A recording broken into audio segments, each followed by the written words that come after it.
കുട്ടമ്പുഴ ഗ്രാമത്തിന് ആശ്വാസം. ഉൾക്കാട്ടിലകപ്പെട്ട സ്ത്രീകളെ കണ്ടെത്തി. 3 പേരും കുടുങ്ങിയത് 6 കിലോമീറ്റർ അകലെ. രാത്രി മുഴുവൻ നീണ്ട തെരച്ചിൽ. കണ്ടെത്തിയത് വനപാലകരും നാട്ടുകാരും.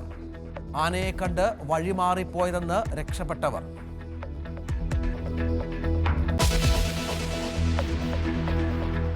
വീണ്ടും ചർച്ചയായി വയലിനിസ്റ്റ് ബാലഭാസ്കറിന്റെ മരണം. ഡ്രൈവറായിരുന്ന അർജുൻ സ്വർണ്ണക്കൊള്ളയിൽ അറസ്റ്റിലായത് ഇന്നലെ. ബാലഭാസ്കറിന്റെ അച്ഛൻ അല്പസമയത്തിനകം മാധ്യമങ്ങളെ കാണും.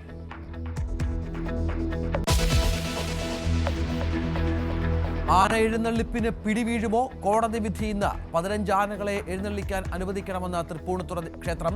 എഴുന്നള്ളിപ്പ് മതാചാരമല്ലെന്ന നിലപാടിൽ ഉറച്ചു കോടതി.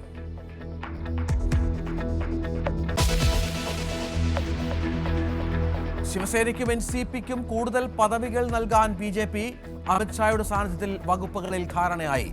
ഷിൻഡെ പക്ഷത്തിന് കേന്ദ്രമന്ത്രിസഭയിൽ ക്യാബിനറ്റ് പദവി നൽകിയേക്കും.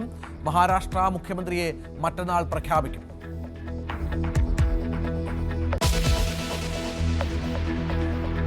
അദാനി വിഷയം ഇന്നും പാർലമെന്റിൽ ചർച്ച വേണമെന്ന ആവശ്യത്തിൽ പ്രതിപക്ഷം.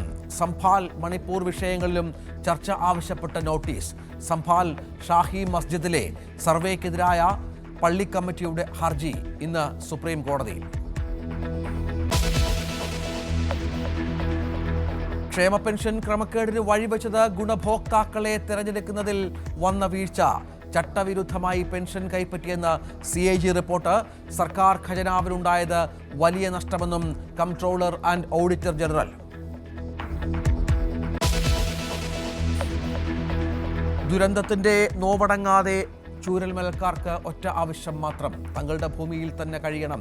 ചൂരൽമലയിൽ ബാക്കിയായവരുടെ ആഗ്രഹം സർക്കാരിന് മുന്നിലെത്തിക്കാൻ ന്യൂസ് 18 മറന്നോ വയനാടിനെ വാർത്താ പരമ്പര തുടരുന്നു.